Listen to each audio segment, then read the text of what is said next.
बस्ती का नाम था रसूलपुर गली नंबर 23। एक पुरानी तंग गली थी। हर मोड़ पर एक झुमके बेचने वाली औरत हर गुरुवार को आती थी। उसका नाम था शबनम। उम्र लगभग 10 साल की रही होगी। झुमके बेचने का काम करती थी।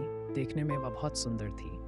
बहन जी, मेरे झुमके लेकर देखो, अगर सबने तारीफ ना की तो कहना। ठीक है, 2 जोड़ी निकाल दो, शायद एक मैं अपनी बहन को भी दे दूंगी। लेकिन गांव की कुछ औरतें उसकी सुंदरता से जलती थी। एक दिन गांव की कुछ औरतों ने उसे घेर लिया और कहा, तू अपने आप को बहुत सुंदर समझती है? नहीं दीदी, ऐसा नहीं है। तेरी वजह से हमें कोई देखता तक नहीं है। तू एक डायन है।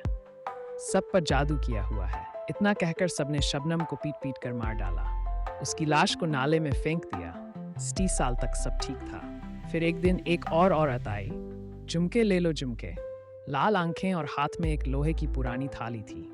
थाली में ढेर सारे झुमके थे, कुछ चांदी के, कुछ सोने जैसे चमकते। वो औरत गली के हर घर के आगे खड़ी होती थी, टेढ़ी मुस्कान के साथ कहती, झुमके ले लो झुमके। किस्मत बदल देंगे ये झुमके। बच्चे, बूढ़े, औरतें सब उसे दूर से देखते, लेकिन कोई पास नहीं जाता। उस औरत का नाम किसी को पता नहीं था। कितने के दिए झुमके आपने? अलग अलग रुपए के हैं। सारे ठीक है, दे दो ये वाली जी।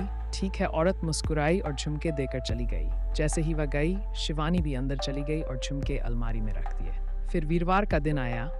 ऐसे ही शिवानी धीरे धीरे बीमार होती गई। किसी को कुछ पता नहीं चला कि उसे हुआ क्या। फिर एक दिन वो मर गई। ना जाने क्या हुआ।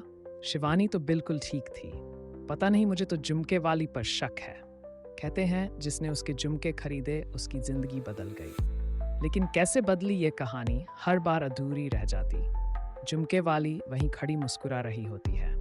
ऐसे ही एक दिन तन्वी 20 साल की होनहार लड़की थी। वो शहर में कॉलेज में पढ़ रही थी और हाल ही में रसूलपुर में आई थी। अपनी नानी के पास रहने आई थी। ये कहानी यहीं खत्म नहीं होती।